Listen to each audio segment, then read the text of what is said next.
You have to see this. The guy that Trump hired to investigate elections just admitted on camera after his speech tonight that there's no evidence the 2020 election was unfair, and then he got rushed away from journalists by Trump's team. Just take a look. Did you acknowledge that there were no votes changed in 2020? All I can acknowledge is what the intelligence shows, right? I only know the intelligence committee has zero evidence that someone has flipped, that a foreign power flipped a vote in 2020, 22, or 24. And you have you're able to We're now through all the documents. You're able to acknowledge that Venezuela has not tampered with voting machines in the United States? No, the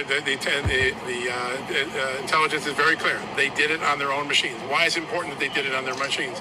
Their machine protocols are the same as America. Why? Because for a long time they did exactly. And so the 2020 election was in fact the results as we, the American public. I'm still researching, so let me.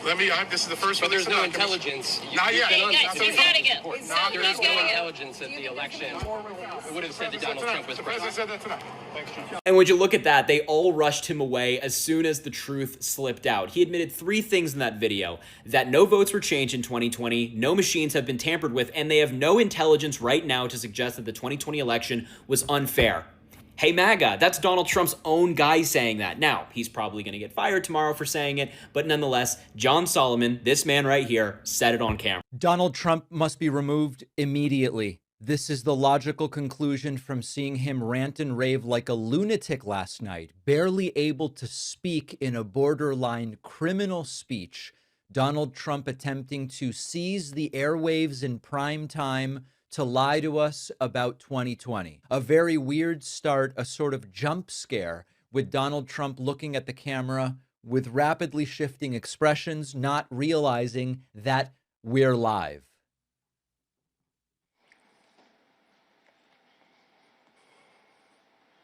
I understand this is very visual, but bear with me. Good evening.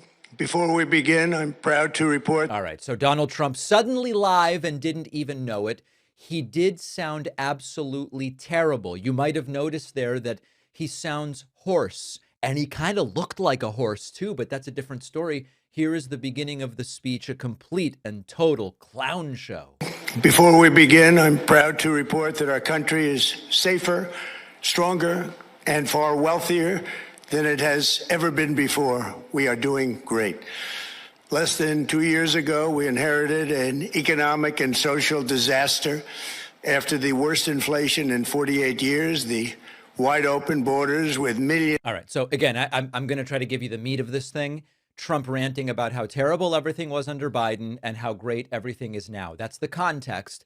Notable that Donald Trump really struggled to read, even inserting random words that were not on his teleprompter, which of course he doesn't need.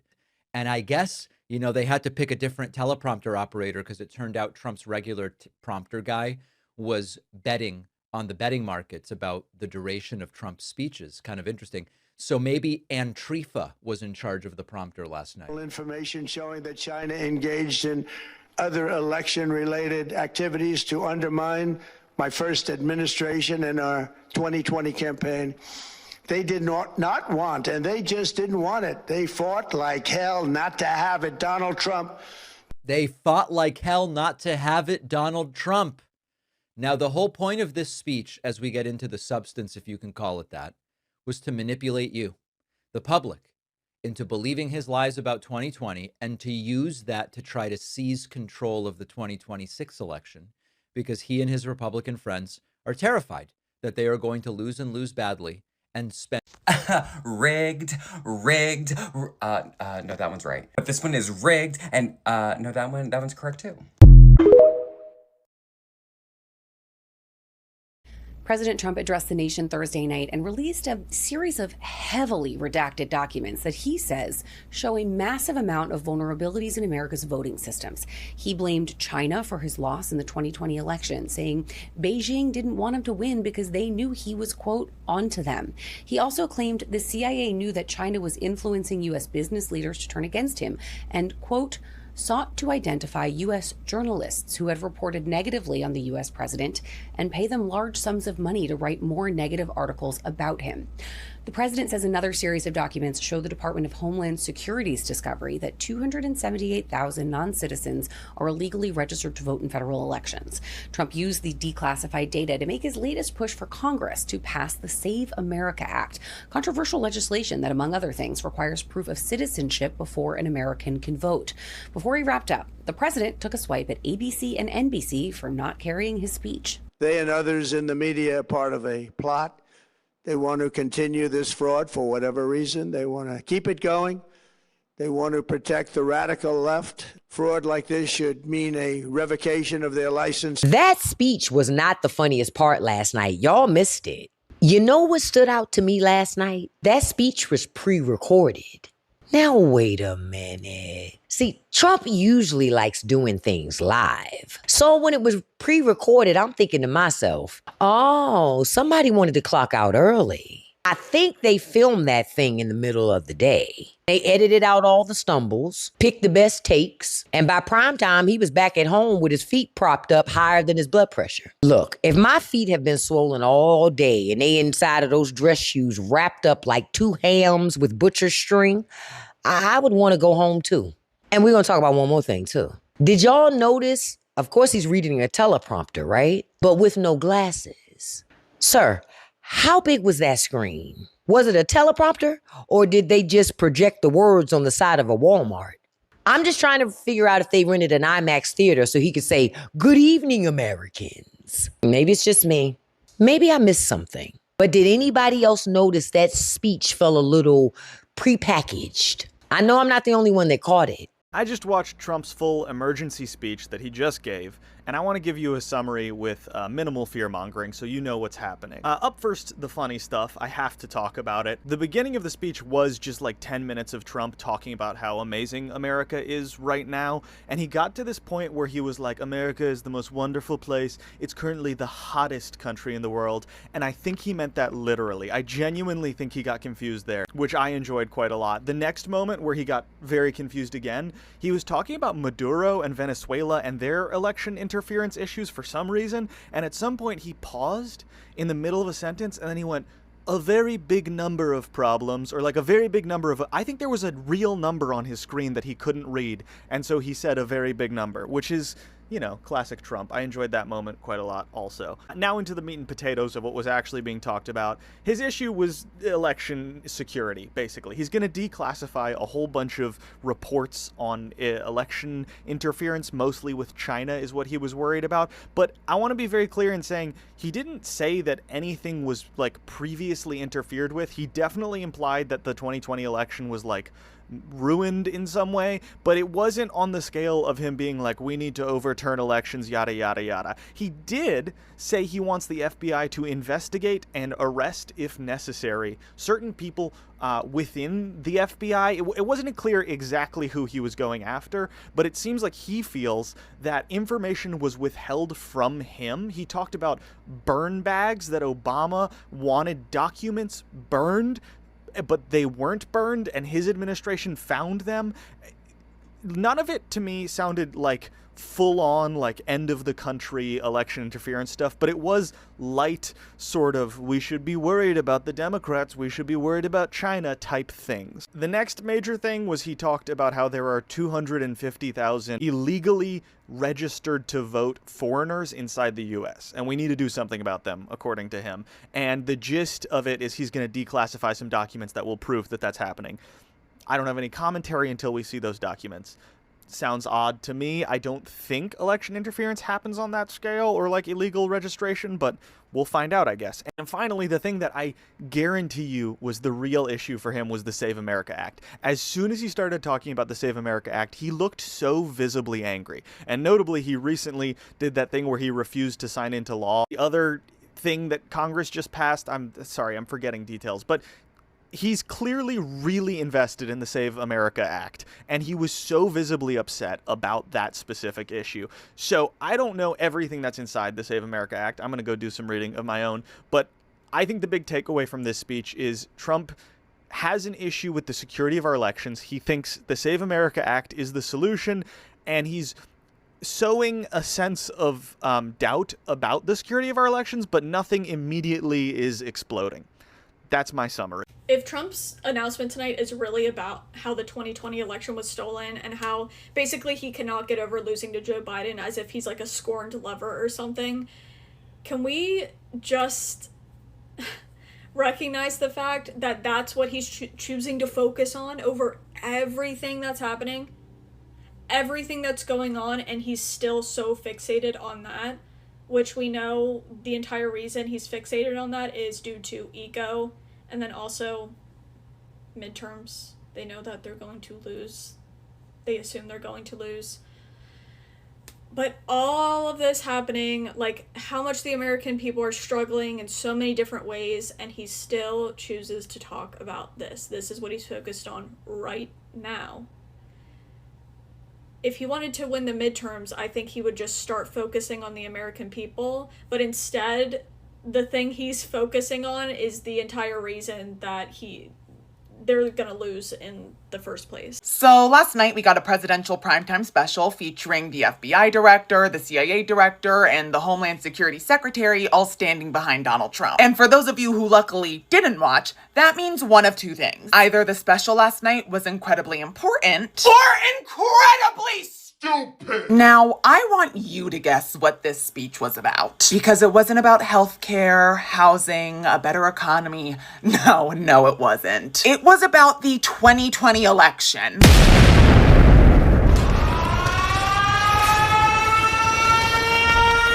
Hi everyone, if you're new, welcome. If you're not new, you know what fucking time it is, bitch. It's time for the Daily Scream. At a certain point, I will say you do have to admire the commitment to the bit. Because 6 years and more than 60 court losses later, we're still workshopping this rigged election bullshit. And I mean, that's kind of the point. Because last night's speech wasn't really about 2020. It was about 2026. Nobody brings back a 6-year-old election conspiracy because they're feeling nostalgic. You don't gather the intelligence director, the FBI director, Homeland Security, and then book primetime television because you're trying to settle old business. You do that because you want people questioning the next election before a single vote has even been cast. And honestly, people have been predicting this exact move for months. So that surprise announcement wasn't really a surprise at all. Like, this wasn't some big revelation. No, this was Trump following a script. So for anyone who had the grave misfortune of listening to Trump talk about election fraud, voting systems, foreign interference, remember something very important. Presidents don't run American elections. States do. Local officials do. Some states vote by mail, others don't. Republicans run some states, Democrats run others. But that's all by design. The entire system was built so one person couldn't wake up one day and take charge of it all. So maybe ask yourself, if this was really about proving something about the last election, why did it need a primetime television special 6 years later? That's because Trump isn't trying to convince you about the last election. He's setting us up to doubt the next one. Donald Trump gave his primetime speech last night, and it was probably one of the most obvious examples of showing dementia he has had to date. What he showed was significant confabulation. A confabulation is when someone believes something with such conviction that they will not listen to any reason or argument to the contrary. This is a man who came out on prime time and said, I have evidence. Newly declassified documents. Here is my evidence. I'm going to give a speech. I'm going to talk about it. And then I'm going to share this evidence with the world. He then shared the evidence with the world, and it completely contradicts everything he had to say. He says there is election fraud and that the 2020 election was rigged. If anything, it was rigged in his favor. He talked about Russia involvement. He talked about China involvement. Even though the document stated, even though China might have been interested, they did not actually commit anything. He has had 6 years worth of investigations, of lawsuits, of appeals. Not a single one of them has shown any type of voter fraud at all. He also talked about Colorado, where I live, and how our mail-in ballots are rigged. It's a rigged election. It's fraud, and how China stole and hacked all of our data. Our voter registrations are public. You can go look it up at any point that you want. So all China did was download information that is already available to anyone who could want it. So this is part of significant brain decline. It is a very common symptom in frontotemporal dementia, as well as some other dementias, where no matter what you say to this person, you cannot get them to see reason, and they are going to continue to believe what they feel they should be believing. The more dangerous thing, though, are the people behind the scenes who are allowing this to happen. My guess is Stephen Miller, because Stephen Miller is straight up taking the mustache man from Austria's playbook to build an authoritarian dictatorship. This is actually about the 2026 election. It is about making people believe that our elections are not safe. He can declare this as a national emergency in order to interfere with the upcoming elections, whether it be the primaries that are coming up in November or even the 2028 election coming up in a few years. Donald Trump is so far down the paranoia confabulation part of dementia that he is no longer fit for office. He has got to go, and so do all the people who are behind him allowing this to. So, if you're paying attention to American politics, you have noticed something interesting. Every time there's another breaking urgent or emergency announcement involving Donald Trump, a lot of Americans don't seem as shocked or excited as they used to be. A few years ago, any major Trump announcement would dominate conversations everywhere. Like, people would stop what they were doing to watch press conferences or scroll on social media and argue with friends and families about what it all meant. Today, the reaction feels different. Like, many Americans, whether they support Trump or oppose him, seem emotionally exhausted. After years of investigation, court cases, campaign rallies, election debates, and non-stop headlines, many people have simply reached a point where they see, like, we have to wait and see what is actually going to happen instead of like reacting immediately. And that's not because the news isn't important anymore. It's because people have experienced so many historic moments that another emergency headline doesn't have the same impact on what like impact it once did. And for Trump supporters, many have become used to seeing dramatic headlines that they believe they are exaggerated or politically motivated. Some say they'll wait for the facts before getting worked up because they've seen stories change like every time. And on another hand, many of Trump critics also seem less surprised. They followed years of controversies and legal battles, so another major development doesn't necessarily feel unexpected. Like, in other words, both sides have become somewhat decentralized, even though many may disagree completely on what the news means. Like, social media always also plays a role. Every day, people are bombarded with breaking news, political argument, celebrity drama, economic concerns, and international conflicts. When everything is presented as urgent, people naturally become less responsive over time. There are also another factor of everyday life, and many Americans are now focused on paying bills, dealing with inflation, finding affordable housing, raising families, and keeping up with work. For many people, those personal challenges feel more immediate than others for another political headline. And that doesn't mean they don't care about politics. It means politics isn't always their top priority every day. As the next election approaches, attention will likely increase again. People tend to become much more engaged when voting is close because that's when political news directly affects decisions at the ballot box. So while the new headlines may not create the same excitement today, that doesn't mean it won't matter in the long run. The real question isn't whether people react immediately. The real question is whether the new changes public opinion, influences voters, or affect future elections. And that's something that usually takes time to become clear. One thing is certain, Donald Trump remains one of the most talked about figures in American politics, whether people support him, oppose him, or simply tired of hearing about politics altogether.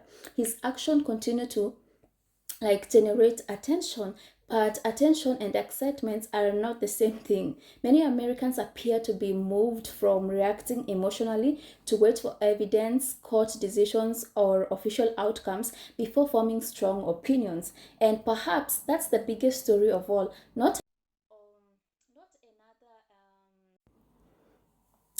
another what is it called, and I've forgotten the words because someone was trying to call me.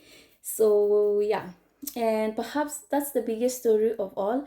And not that another headline appeared, but that millions of people are choosing to pause before reacting. So, what do you think? Have Americans become politically exhausted, or do you think people are still paying close attention to every Trump development? Let me know your thoughts in the comment section, and don't forget to give this video a like, to subscribe, and I'll see you in my next video.